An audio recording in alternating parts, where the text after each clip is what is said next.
దిశగా దూసుకెళ్తోంది బంగారం.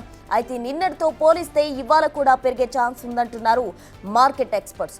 ప్రజెంట్ హైదరాబాద్ మార్కెట్లో 22 క్యారెట్ల బంగారం ధర 85,460 రూపాయలుండగా 24 క్యారెట్ల ధర 95,410కి పలుకుతుంది.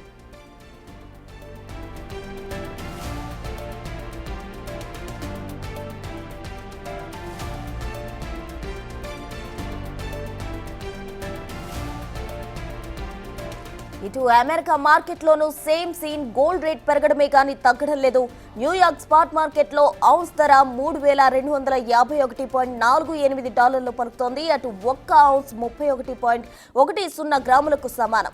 అది కూడా 24 క్యారెట్లు.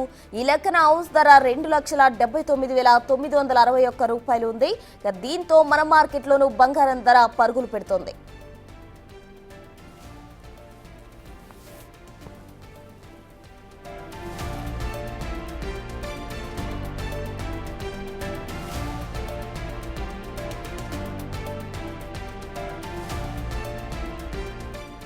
అమెరికా చైనా మధ్య ట్రేడ్ వార్తో పెట్టుబడులు గోల్డ్ వైపు మళ్లాయి. ఇన్వెస్టర్లే కాదు, పలు దేశాల సెంట్రల్ బ్యాంకులు సైతం గోల్డ్పై భారీగా ఇన్వెస్ట్ చేస్తున్నాయి. దీనికి తోడు డాలర్ కూడా వీక్ అయింది. ఈ ఎఫెక్ట్ బంగారంపై పడింది. అంతర్జాతీయ మార్కెట్లో గోల్డ్ కొనుగోలు అమ్మకాలు అన్ని డాలర్తోనే జరుగుతుంటాయి. డాలర్ బలహీనపడిన ప్రతిసారి గోల్డ్ రేట్ పెరుగుతూ ఉంటుంది. ఈ ట్రెండ్ ఇలానే కొనసాగితే లక్ష గ్యారంటీ అంటున్నారు మార్కెట్ నిపుణులు.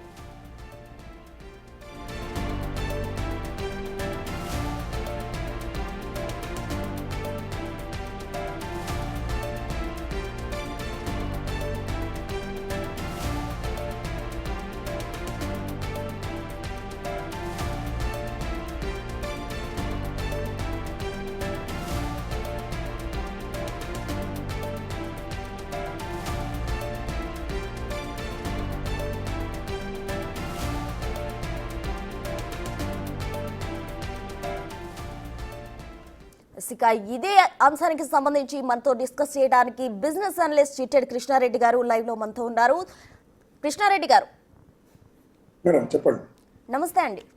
నమస్తే అండి. ఏంటండి ఎలా చూడాలి అంటే ఆల్ టైమ్ రికార్డ్ అని చెప్పుకోవచ్చు. అంటే గతంతో పోలిస్తే ఇటువంటి రైజ్ ఎప్పుడూ జరగలేదు. ఇంత హైక్ ఏంటి, ఎలా చూడాలంటారు? అంటే మనకందరికీ తెలుసండి, బంగారం కేవలం ఒక వినియోగ వస్తువుగానే కాకుండా ఇతను ఒక పెట్టుబడి వస్తువుగా చూడడం చాలా కాలంగా గమనిస్తున్నాం. ఎందుకంటే మనం ఈక్విటీలో పెట్టుబడులు పెట్టినా లేకుంటే బాండ్స్లో పెట్టే దాంతో సమానంగా రిటర్న్స్ గత కొద్ది కాలంగా మనము బంగారం పైన రావడం చూస్తున్నాం. దాంతో పాటుగా ఇవాళ అంతర్జాతీయంగా ఉన్నటువంటి అనిశ్చిత పరిస్థితులు మనకు గతంలో కూడా తెలుసు. ఇటు శ్రీలంక ఆర్థిక వ్యవస్థ కావచ్చు, బంగ్లాదేశ్ కావచ్చు, రష్యా ఉక్రెయిన్ యుద్ధం కావచ్చు, అటు పాలస్తీనా ఇజ్రాయెల్ సమస్య, ఇరాన్ ఇరాక్ లాంటి సమస్య, అంటే అంతర్జాతీయంగా జియో పాలిటిక్స్ ఉన్నటువంటి సంక్షోభ సమయము, కోవిడ్ తర్వాత ఇవి ఏర్పడటము, ఇవన్నీ సరిపోవన్నట్టుగా ఇవాళ ట్రంప్ టారిఫ్ల మూత మోగించడంతో ఒక్కసారిగా ప్రపంచ దేశాలన్నీ కూడా ఉలిక్కిపడి, అంటే అమెరికా ముందు నుంచి చెప్తున్నప్పటికి కూడా అది ఆచరణలో సాధ్యం కాదనే భావనలో ప్రపంచ దేశాలు ఉన్నాయి. కానీ ఎప్పుడైతే ట్రంప్ వాటన్నిటిని కూడా పట్టపంచలు చేస్తూ నిజం చేసి టారిఫ్లు వేయడం, దానికి ప్రతిస్పందనగా అన్ని దేశాలు మళ్ళీ కౌంటర్గా టారిఫ్లను మేము విధిస్తున్నామన్నటువంటి వాదనలతో ప్రపంచ ఆర్థిక వ్యవస్థ కొత్త ఆర్డర్లోకి రావడానికి ఒక ఉంది. ఈ సందర్భంలో అనిశ్చితి అనేది ఏర్పడింది. మరి ప్రత్యామ్నాయంగా మరి ఎక్కడ పెట్టుకోవాలి అనుకున్నప్పుడు ప్రత్యామ్నాయంగా బంగారం వైపే జనాలు ఎక్కువగా మొగ్గు చూపుతున్నారు. అంతర్జాతీయ మార్కెట్లు కూడా దాదాపుగా మొన్న $3,200 ఒక ఔన్స్ కి చేరుకోవడం చూసాము. దీనికి తోడు మనకు యూనియన్ బ్యాంక్ ఆఫ్ సింగపూర్ కావచ్చు, డచెస్ బ్యాంక్ కావచ్చు, ఇలా అనేక సంస్థలు కూడా బంగారం యొక్క ధర రాబోయే రోజుల్లో $3,500 ఒక ఔన్స్ కి పెరుగుతుంది అనేటువంటి ప్రకటన కూడా చేయడం జరిగింది. ఈ కారణాల నేపథ్యంలో కూడా పెట్టుబడిదారులు ఇటు ఒక సేఫ్ హెవెన్ గా, అంటే బంగారానికి మార్కెట్లో ఎప్పటి నుంచో ఇది ఒక సేఫ్ హెవెన్ ఇన్వెస్ట్మెంట్ గా ఆలోచనలు ఉంటాయి కాబట్టి అటువైపుగా వెళ్తున్నారు. చాలా మందికి ఒక సందిగ్ధం ఉంది. మొన్న ఒక 4 రోజుల క్రితం వరుసగా 4 రోజులు బంగారం ధర తగ్గింది కదా, అప్పుడు అందరూ 56,000 60,000 పడిపోతుందని చెప్పినటువంటి విశ్లేషణలు ఒక్కసారిగా ఎందుకు పటాపంచలై మళ్ళీ బంగారం ధర ఎగబెగుతుంది అనే విషయాన్ని పరిశీలించినప్పుడు కూడా ఇక్కడ ముఖ్యంగా 4 విషయాలు చూడాలండి. ఎందుకంటే ఈ వారం రోజుల్లోనే అమెరికా చైనా పైన దాదాపుగా 145% సుంకాలు విధిస్తే ప్రతిస్పందనగా చైనా కూడా దాదాపు 80% మేము కూడా సుంకాలు పెంచుతున్నాం అనేటువంటి ప్రకటన చేయటం. అంటే ఈ రెండు కూడా ప్రపంచ దేశాలలో అగ్రగామి దేశాలు, అమెరికా చైనా ఉన్నటువంటి దేశాలు. కాబట్టి ఎప్పుడైతే ఈ రెండు దేశాలు సుంకాల వార్ నడుస్తుందో, సుంకాల యుద్ధం జరుగుతుందో, ఇన్వెస్టర్లు అందరూ కూడా ప్రత్యామ్నాయంగా ఏం చేయాలనేటువంటి ఆలోచన వచ్చింది. ఎందుకంటే ఇక్కడ ఇవాళ అమెరికాలో మొన్న రిలీజ్ చేసినటువంటి ఇన్ఫ్లేషన్, ద్రవ్యోల్బణం కూడా సిపిఐ ఇన్ఫ్లేషన్ అనేటువంటిది కన్స్యూమర్ ప్రైస్ ఇండెక్స్ లో చాలా తక్కువగా చూపించింది. అంటే చాలా ద్రవ్యోల్బణం అదుపులోకి వచ్చింది. ఎప్పుడైతే ద్రవ్యోల్బణం అదుపులోకి వచ్చిందో వడ్డీ రేట్లు తగ్గించడానికి, వడ్డీ రేట్లు పెంచడానికి ఆస్కారం ఉంటుంది. సో ఆర్థిక వ్యవస్థలో సమూలమైన మార్పులు వస్తున్నప్పుడు సందర్భంలో ఇన్వెస్టర్లు సాధారణంగా బంగారం వైపు చూపిస్తారు. దాంతో కాకుండా అమెరికా బాండ్లు కూడా విపరీతంగా మార్కెట్లో అన్ని దేశాలు అమ్మడం మొదలుపెట్టినాయి. సో ఈ వారం రోజుల్లో ఈ యొక్క కారణాల చేత పెట్టుబడులు అమెరికా ఆర్థిక విధానాల నేపథ్యంలో బంగారం వైపే ఎక్కువగా చూస్తున్నాయి. ఇవాళ మనం బంగారం నిల్వలు విషయంలో కూడా అమెరికాలో అత్యధికంగా ఉన్నాయి. ప్రపంచంలోనే అత్యధిక నిల్వలు ఉన్న దేశం ఏదైనా ఉంది అంటే అది అమెరికా. దాదాపు 8,133 మెట్రిక్ టన్నుల బంగారాన్ని ఉంది. అంటే ఫారెక్స్ రిజర్వ్లో ఒక దేశము తన విదేశీ నిల్వలలో 73% బంగారాన్ని పెట్టుకున్నటువంటి దేశం అమెరికా. ఆ తర్వాత కూడా జర్మనీ 3,351 టన్నులు, ఇటలీ 2,451 టన్నులు, ఫ్రాన్స్ 2,436 టన్నుల బంగారం నిల్వలు ఇవన్నీ కూడా కలిగి ఉన్నాయి. అంటే ఈ అన్ని దేశాలు కూడా తమ విదేశీ మారక నిల్వలో డాలర్ల కన్నా మిగతా విదేశాల కరెన్సీ కన్నా బంగారాన్నే సేఫ్గా పెట్టుకోవడం మనం జరుగుతుంది. అదేవిధంగా ఈ కొన్ని సంవత్సరాల కాలంలో చైనా దాదాపు 2,289 టన్నుల బంగారాన్ని, రష్యా 2,039 మెట్రిక్ టన్నుల బంగారాన్ని నిల్వల కొనుగోలును పెట్టుకోవడం జరిగింది. అంటే ఇవన్నీ కూడా ఏం జరుగుతుంటే అమెరికా డాలర్ పైన ఆధారపడకుండా ప్రత్యామ్నాయంగా బంగారాన్ని పెట్టుకోవాలనేటువంటిది ప్రయత్నం చేస్తుంది. అయితే చైనా అత్యధిక నిల్వలు ఉన్నప్పటికీ కూడా వారి విదేశీ మారక నిల్వలు అది కేవలం 4.8% మాత్రమే ఉన్నాయి. మనం భారతదేశం విషయానికి వస్తే మొత్తం బంగారం దాదాపుగా ఓన్లీ మన విదేశీ మారకం నిల్వల్లో 9.5% నిల్వలు ఉన్నాయి. అంటే ఇట్లా మనం అన్ని లెక్కలు గణాంకాలు చూసుకున్నప్పటికి కూడా బంగారం అనేటువంటిది కేవలం ఆభరణాలు వినియోగం కాకుండా ప్రతి ఎలక్ట్రానిక్ వస్తువుల్లో ఇది ఒక విలువైనటువంటి మెటల్ కాబట్టి దాన్ని వినియోగించుకోవడానికి రోజు రోజుకు డిమాండ్ పెరుగుతుండటంతో ఈ బంగారానికి కూడా ఎనలేని డిమాండ్ ఉంది. కాబట్టి ఈ మార్కెట్లో ఉడిదుడుకులు అనేది ఒక సాధారణ అంశంగా చూడాలి. రోజువారీ కార్యకలాపాల్లో బంగారం ధరలు పెరగడం తగ్గడం అనేటువంటిది మార్కెట్లో వచ్చే సెంటిమెంట్స్ కావచ్చు, మార్కెట్లో వచ్చేటువంటి సమాచారం మేరకు మార్కెట్లు స్పందిస్తుంటాయి. దీర్ఘకాలంలో ఎవరైతే పెట్టుబడులు పెట్టాలనుకుంటున్నారో వారందరూ కూడా కొంతకాలం వేచి చూసి, ఎందుకంటే ఇప్పుడు ఉన్నటువంటి అంతర్జాతీయ అనిశ్చితి నేపథ్యంలో మార్కెట్లు ఎటువైపు వెళ్తాయని ఖచ్చితంగా చెప్పడం ఏ ఎక్స్పర్ట్స్ కూడా సాధ్యం కాదు. కేవలం ఒక అంచనాకు రావచ్చు. ఒక అంచనా మేరకు ఎంత తగ్గుతుంది పెరుగుతుందని వచ్చినా కూడా కేవలం అంచనాలే. ఆ అంచనాలు కూడా తలకిందులయ్యే అవకాశం ఎందుకుందంటే రోజు రోజుకు డైనమిక్ గా ఈ యొక్క మార్పులు, అంతర్జాతీయ మార్కెట్లో మార్పులు వేగంగా వస్తున్నటువంటి నేపథ్యంలో ఈ అంచనాలు కూడా కొంత ఇబ్బందులు ఉన్నాయి. కాబట్టి ఎవరైనా మదుపుదారులు ఉంటే బంగారంలో పెట్టుబడులు పెట్టాలనుకునే వాళ్ళు, అవసరాల కోసం కొనుక్కునే వాళ్ళు కొనుగోలు చేసినప్పటికి కూడా భారీగానైతే 50,000 60,000కు ఏ రోజు కూడా నా అంచనా ప్రకారం బంగారం పడిపోదు.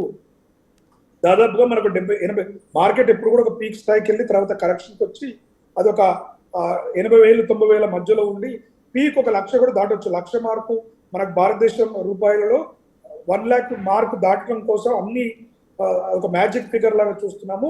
అది కూడా రాబోయే రోజుల్లో మార్కెట్ పరిస్థితులను బట్టి ఏ విధంగా మళ్ళీ అమెరికా తన యొక్క ఈ టారిఫ్ల విధానంలో ఏమైనా రివ్యూ చేస్తుందా, అక్కడ ఉన్నటువంటి ఆర్థిక విధానంలో ఫెడ్ రిజర్వ్ లాంటి చర్యలు చేపడుతుంది, ఇలాంటి అంశాలన్నిటినీ మార్కెట్ కూడా ఒక అవగాహనకు వచ్చిన తర్వాత మళ్ళీ గోల్డ్ ప్రైసెస్ లో కరెక్షన్ ఉంటుంది. కాబట్టి ఒక 15-20% వేరియేషన్ అనేది రాబోయే ఇంకో 1-2 నెలల కాలంలో హెచ్చు తగ్గులు అనేటువంటిది గోల్డ్ మార్కెట్ లో ఉండే అవకాశం అయితే చాలా స్పష్టంగా కనబడుతుంది.